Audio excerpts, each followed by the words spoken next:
안녕하세요. 지혜의 숲입니다. 플라스틱은 1976년 이래 전 세계에서 가장 많이 쓰이는 물질이 되었습니다. 제조 비용이 저렴하고 사용이 편리하다는 장점 때문에 우리의 주위에서 널리 사용되지만 이들 플라스틱의 속성을 아는 사람은 많지 않습니다. 제품마다 주로 사용된 재질이 플라스틱 밑면 등에 표기되어 있는데요. 특정 번호를 가진 플라스틱은 재사용 등 잘못 관리할 경우에는 유해 물질 검출 위험성도 커집니다. 이번 영상에서는 플라스틱 번호에 따른 특성과 사용 방법, 주의사항 등에 대해 알아보겠습니다. 1번 PET 또는 PETE로 정식 명칭은 폴리에틸렌 트레프탈레이트입니다. 우리가 자주 접하는 생수병, 음료수병 등에 많이 사용되는 플라스틱 재질인데요. 이 1번 플라스틱 사용 시 주의할 점으로는 일회용으로 만들어졌기 때문에 2번 이상 사용하면 박테리아 번식 확률이 커지고 호르몬 불균형을 유발하는 화학 물질이 나오기 때문에 재사용은 반드시 피해야 한다고 합니다. 2번 HDP 또는 HDPE로 정식 명칭은 고밀도 폴리에틸렌이라고 합니다. 주로 샴푸통, 세제용기, 어린이 장난감 등에 사용되는 견고한 플라스틱으로 일반적으로 재활용이 용이하고 안전하며 내열성이 높아 피크닉 테이블, 벤치, 쓰레기통 등 내구성 좋은 제품을 만드는 데 사용된다고 합니다. 그러나 이러한 2번 플라스틱은 재활용률이 30에서 35%에 그친다고 하니 가능한 적게 사용하는 것이 권장됩니다. 3번 PVC 염화 비닐입니다. 이 플라스틱은 모양 변형이 쉬운 플라스틱으로 비닐랩, 지퍼백, 세탁소 비닐, 샤워 커튼, 비옷 지우개, 슬리퍼 등 다양한 용품에 활용되고 있습니다. 하지만 우리는 특히 이 3번 플라스틱 사용에 주의를 기울여야 하는데요. 좀 더 자세히 살펴보면 편리한 사용을 위해 부드럽게 해주는 가소제가 사용되는데 이 과정에서 다량의 환경 호르몬이 배출되고 소각 시에는 독성가스를 내뿜게 되어 대기질에도 악영향을 미친다고 합니다. 또한 PVC는 재활용도 어렵다고 하니 사용을 자제하는 것이 좋을 듯 하네요.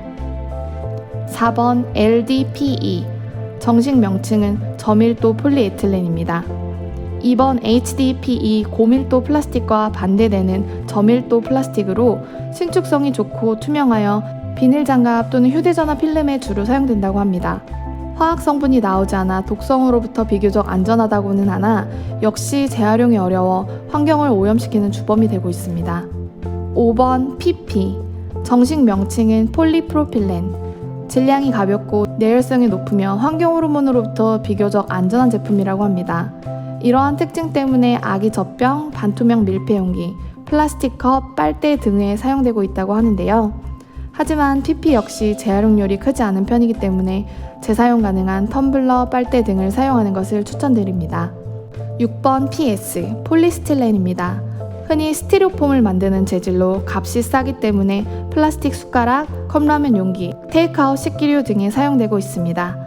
하지만 6번 플라스틱은 고온에서 발암 물질인 환경호르몬 비스페놀 A가 배출되기 때문에 뜨거운 음식을 담는 용기로는 부적합하니 반드시 기억해야 합니다.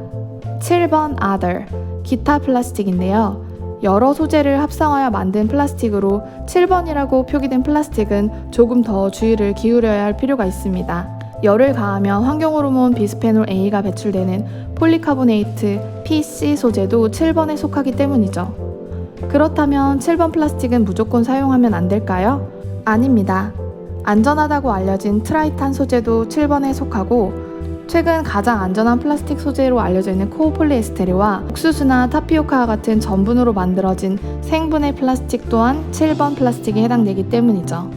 따라서 7번 플라스틱일지라도 안전한 최신 소재로 선별해서 선택하는 지혜가 필요합니다. 자, 그럼 여태까지 알려드린 내용을 간단히 정리해 보도록 하겠습니다. 재활용이 불가능하여 되도록 사용을 피해야 할 것은 3번, 4번. 그리고 인체에 유해함으로 사용을 피해야 할 것은 3번, 6번. 그리고 7번 중에 PC.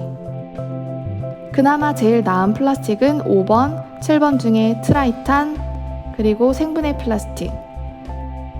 하지만 플라스틱 제품을 장기간 사용할 경우 내분비 교란 등을 일으키는 환경 호르몬에 노출될 위험이 커집니다. 플라스틱이 전자레인지 사용 가능하다는 것 또한 전자레인지에 넣고 돌렸을 때 외형상 변화가 없다는 의미로 환경 호르몬에서 100% 자유롭다는 뜻은 아니라고 합니다. 그리고 플라스틱에 부착된 상표, 접착제 등으로 인해 실질적인 재활용, 재사용이 어려운 것들이 많고 실제 재활용되는 플라스틱의 비율은 고작 30%도 채 되지 않는다고 해요.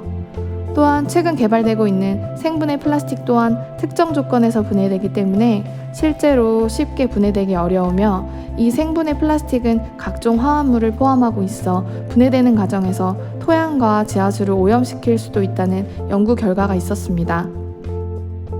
인체에 무해한 플라스틱을 가려 사용하는 것도 중요하지만 환경을 위해 플라스틱 사용을 줄이고 오늘부터 텀블러와 다회용 용기를 사용하는 것이 어떨까요?